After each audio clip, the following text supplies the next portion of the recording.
Si Lebron ang hihingi na ng bola sa kanyang mga ka-teammate habang nasa timeout dahil sa first half meron siyang 20 points at may total na 24 points, 5 rebounds at 3 assists. Pero sabi ni Luka, ako muna dahil may total siyang 46 points, 7 rebounds at 12 assists.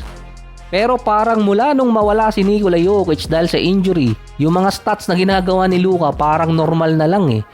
Kasi kapag naglalaro si Nikola Jokic, yung stats niya, yung build ng media parang panghalimaw na eh, laging record. Pag si Luka naman kahit mataas ang score niya, parang normal lang sa kanya yun. Based din sa stats ni Luka, siya ang susunod kay James Harden sa listahan ng pinakamabilis na nagkaroon ng 2,000 points sa isang season. Okay lang din matalo ang Lakers sa next game dahil 3-1 naman sila ngayon sa kanilang road trip. Swerte pa ni DeAndre Ayton. Pero sa sitwasyon kasi ni Ayton, mas better kung mananalo sila next game at sa mga susunod pa dahil delikado si DeAndre Ayton ngayon. Dahil kung nagkataon na 1-3 ang record ng Lakers sa kanyang road games, yari si Ayton ng matindi. Wala nang choice din kundi ibangko ni JJ Redick si Ayton dahil sa dalawang play na easy basket ang binibigay niya sa kalaban. Wala din kasing choice ang LA kundi ilagay siya sa starting unit dahil si Jackson Hayes hindi naman pwedeng ilagay basta-basta dahil walang papalit sa kanya. Si Timmy naman pwede kaso hindi pa siya ganong pinagkakatiwalaan ni Redick. Kahit pa may konting itsura. Sa last 3 games ng LA nagkaroon ng easy 43 points ang kalaban sa loob ng 67 minutes na naglaro si Ayton. Tama pa di umano ang ginawa ni Redick na ibangko si Ayton. Based din doon, tumaas ang defense ng LA kapag wala si DeAndre sa loob ng court dahil sa perimeter defense nila Rabia, Bando, Hachibura at Marcus Smart. Kaso butas ang gitna ng LA lalo na't wala silang rim protector.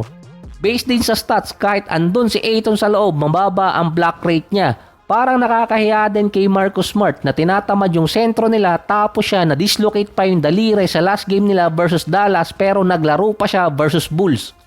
Nag-alakobi si Marcus Smart, ibinalik na lang sa dating pwesto yung daliri niya, makalaro lang. Index finger pa ang natamaan dito kay Marcus Smart. Ito yung naoperahan last off-season. Kaya natakot din di umano si Smart na buti na lang walang malalang nangyari sa daliri niya. Yung shooting hand pa ang natamaan. May total naman si Marcus Smart na 12 points, 2 rebounds at 1 assist. Sunod na kalaban ng Lakers Cavaliers at doon posibleng bumalik si Austin Reeves. Yung bata naman ni Steve Kerr parang pinagtawanan ni Anthony Edwards habang nasa bench. Muntika ng mga backcourt violation, ibinigay pa yung bola kay Naz Reid. Buti nabawi ni Podziemski na nagkaroon ng charging foul itong si Naz Reid. Parang nagbigayan na lang yung dalawang team. Binawian naman ngayon ng Minnesota yung Golden State. Tambak yung inabot. Walang Edwards, wala ding Steph at Draymond sa game. Para kasing wala sa plano yung game ng Minnesota at Golden State ngayon. Mali pala, nakaplano kaso yung unang game ang wala. Na-split nila yung series sa dalawang back-to-back game. Buti na lang hindi na 2-0 ang Golden State or Minnesota doon dahil sa tiebreaker. Tabla sa win-loss record ng Minnesota, Lakers at Rockets after naman manalo nila kontra sa Memphis. Tig 33 points si Şengün at Kevin Durant. Parang automatic lang yung dalawa. Ang babata din ng kasama ni KD, si Smith, Tari Eason, kasama pa si Şengün at Thompson na wala silang legit point guard sa starting unit.